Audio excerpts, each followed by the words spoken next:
Hey besties, what is up?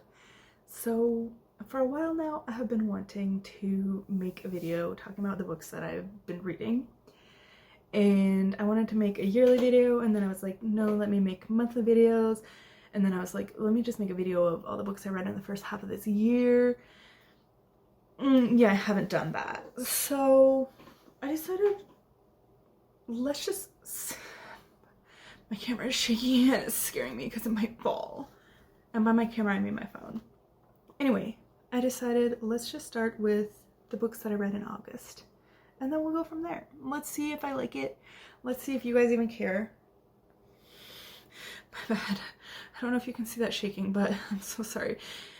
My phone is very precariously perched on top of my sewing machine.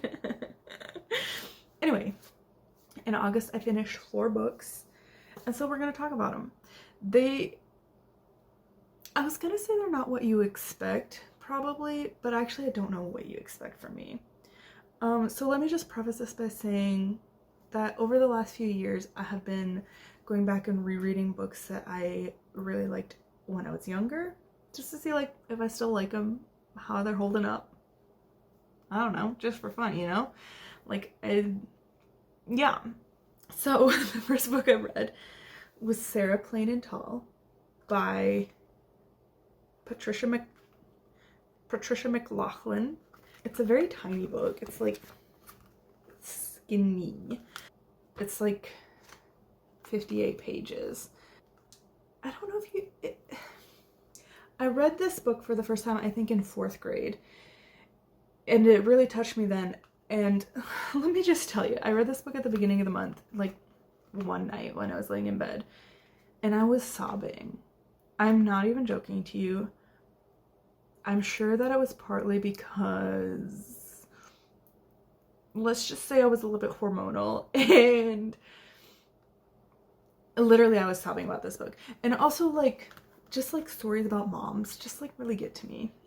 So that was the other part of it. But anyway, it's the story about these 2 kids, and they live out west in ye olden days, and their mom died, and then their dad writes away for a mail order bride.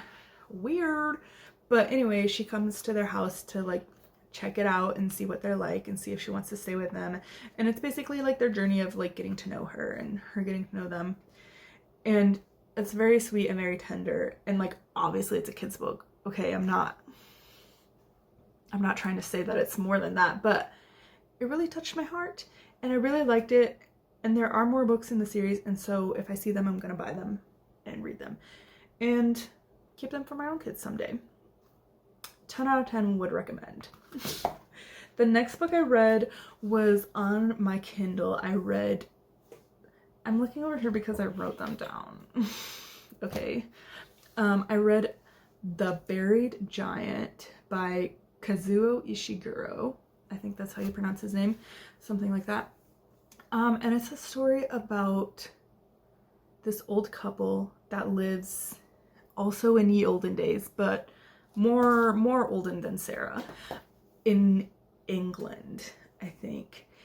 And basically there's like this fog, this mist in their land that like makes people forget things, and like people will forget things that happened like 2 days ago, 2 hours ago, 2 minutes ago. Like it just kind of happens, and then it kind of like fades away immediately. And like not just like some people, like everyone, like the whole community.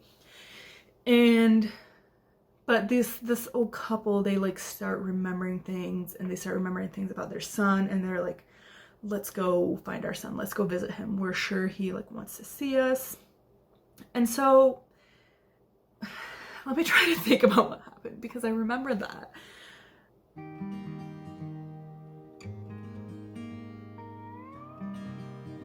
Basically, they go on this journey, and like on this journey they like remember more things, they meet new people, they make new friends, it's kind of a crazy story actually, now that I'm remembering it, but I don't want to like spoil it or anything. What did I think of it? I thought it was a pretty good book. I read it because a couple months ago I read Never Let Me Go by the same author, And I really liked that book. Like, I really liked it. I would 100% recommend that book.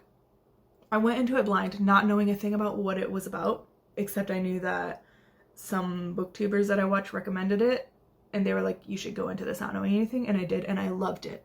So you should go into it. You should go into it. Get into it. Yeah. You should read it. I would really recommend Never Let Me Go. The Buried Giant. Yeah.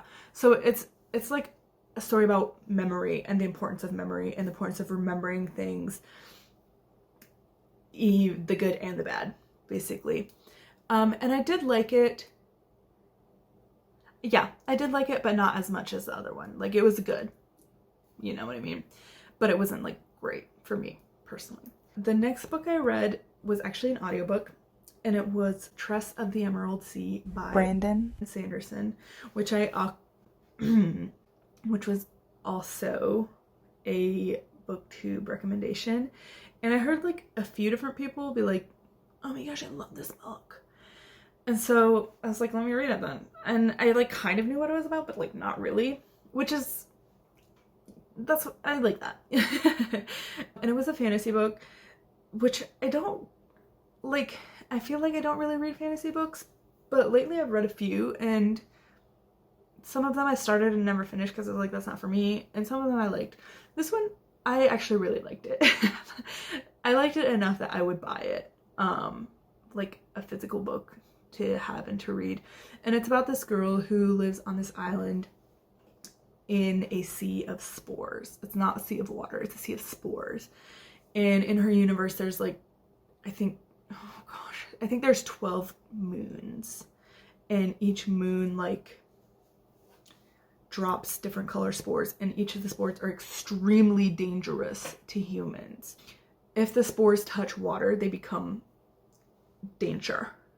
And the Greenlands where she lives, if they touch water, it will immediately like become a plant, and it'll like grow so fast.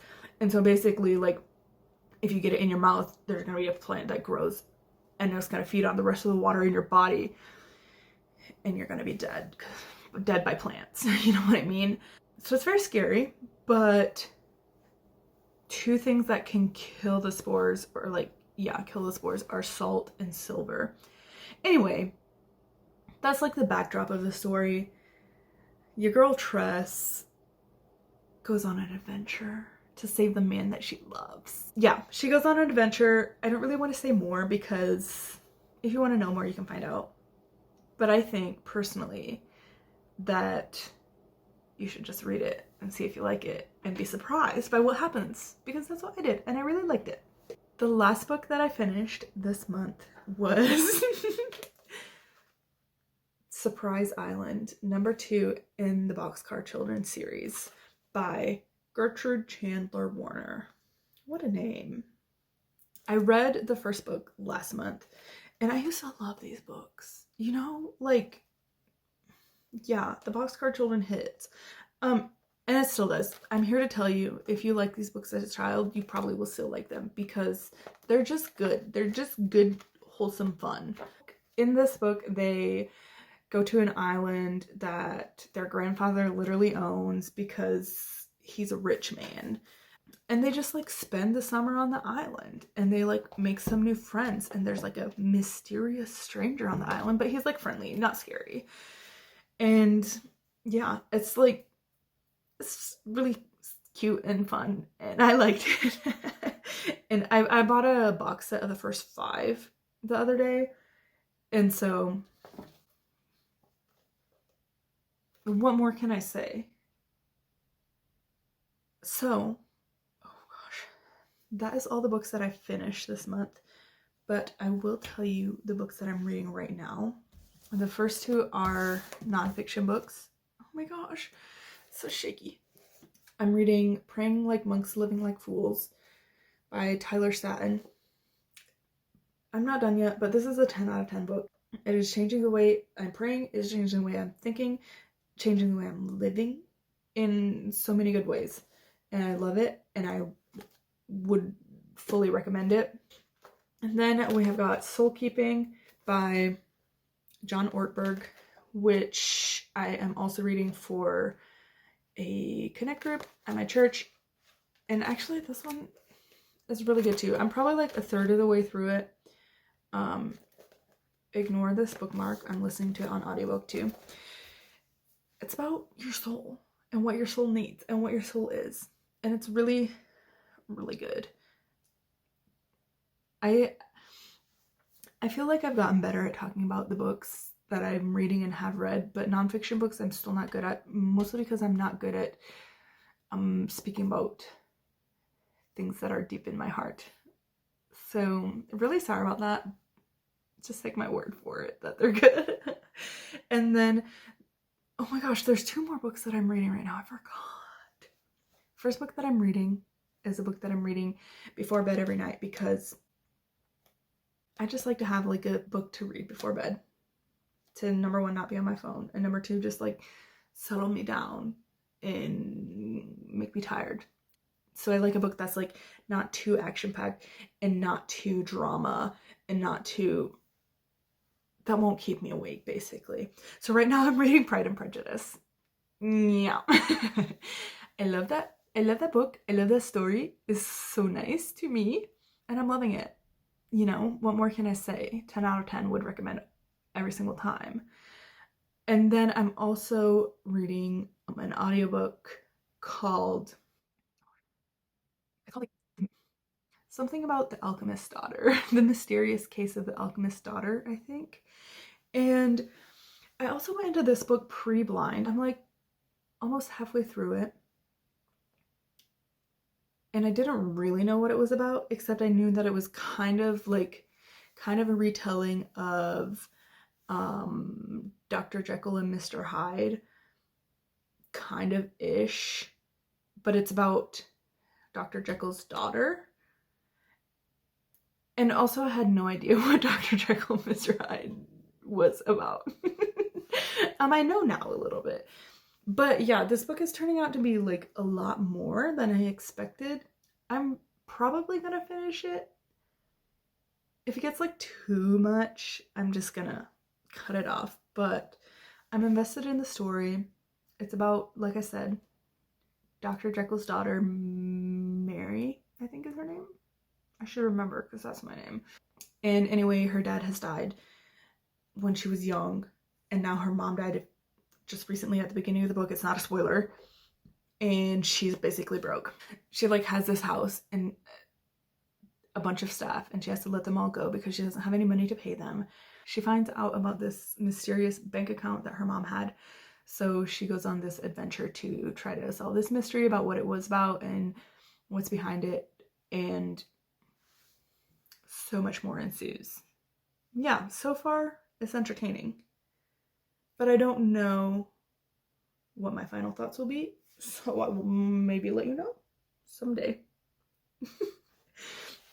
Anyway, that is all for now. I hope you enjoyed this video. If you did, let me know. If you are interested, leave me a comment. Let me know. Let me know if you've ever read any of these books, and let me know if you have any recommendation. That is all. Goodbye.